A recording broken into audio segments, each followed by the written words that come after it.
In a minute, I'll talk to a politician who tried to warn us, who said some cultures don't fit in well with ours, and some people from war zones, tribal, third world countries would struggle to do well here.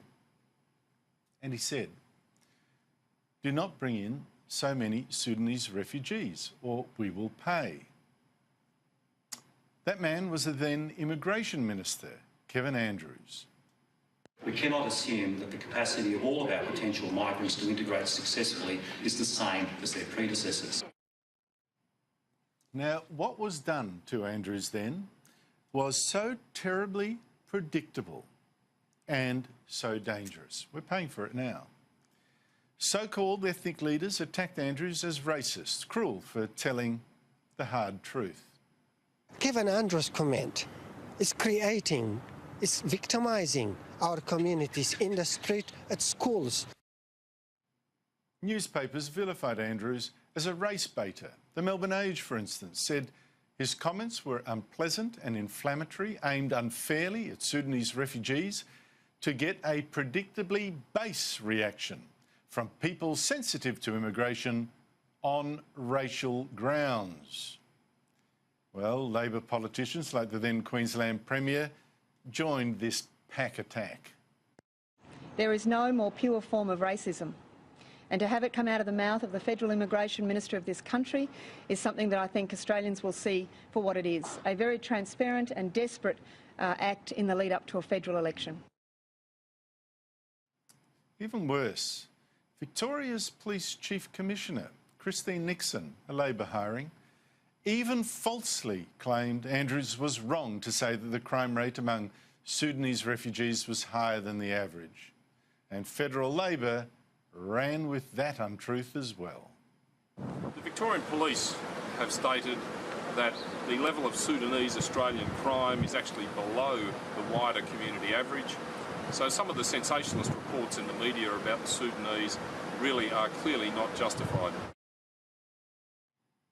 Note all that very well, because this shows you are not told the truth about immigration or ethnic crime.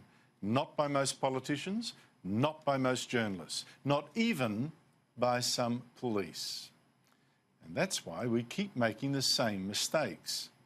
And that is why we see today in Victoria an incredible crime wave involving children of African refugees, and especially Sudanese. I'm sorry to sound so hard, but the facts need to be faced. Most people woke up to this problem only with the riot at this year's Moomba Festival in the heart of the city, as 100 or so Africans fought Pacific Islanders. If that's the future, God help us, I tell you, that's very scary. Then there are the many home invasions, including the following one: 6 Africans smashing into a home where the victim's great-granddaughter was sleeping. He was already in the back of the house. 2 other guys were jumping through the lounge room window, 2 through the dining room window. I just adored that baby. I was living a nightmare. This husband and wife, too traumatised to show their face, were woken when a boulder hurtled through their back doors at 5 this morning. I grabbed the cricket bat and ran out and gave it to my husband, and that's when I saw that there were 3 males. He was behind the door trying to hold it so that they wouldn't force their way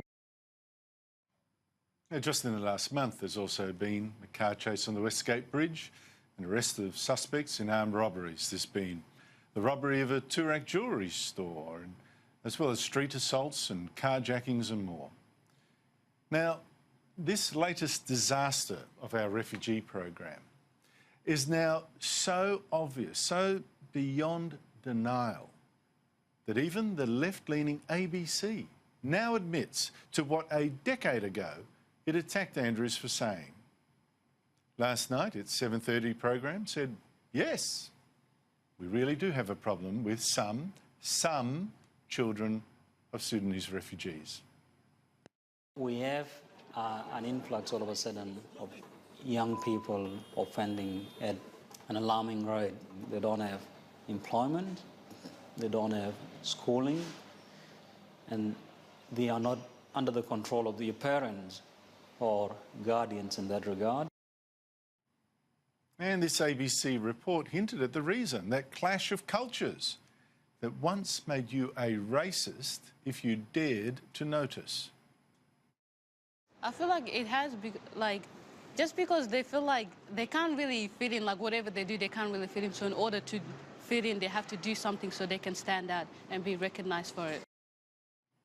The ABC last night talked to a Sudanese woman who said she'd even sent 2 of her children to school in Uganda so that they did not end up like 3 of her sister's children here on drugs or in jail. But of course she blamed Australian culture rather than her own. A lot of children in Africa now in jail. There are a lot of children now in the street. They do wrong, they do whatever they do. Why? Because the freedom, the Australia give them freedom. Especially child protection, they give the kid freedom. Same mistake all over again. You see, 40 years ago, Prime Minister Malcolm Fraser brought in Muslim Lebanese immigrants who were largely unskilled, illiterate, and as his immigration department warned him, unlikely to fit in easily. Result now, high gun crime, high levels of jihadism, high levels of welfare, low average incomes. Why do our politicians keep doing this to us? And why does our media scream abuse, racist, at people who try to warn against it?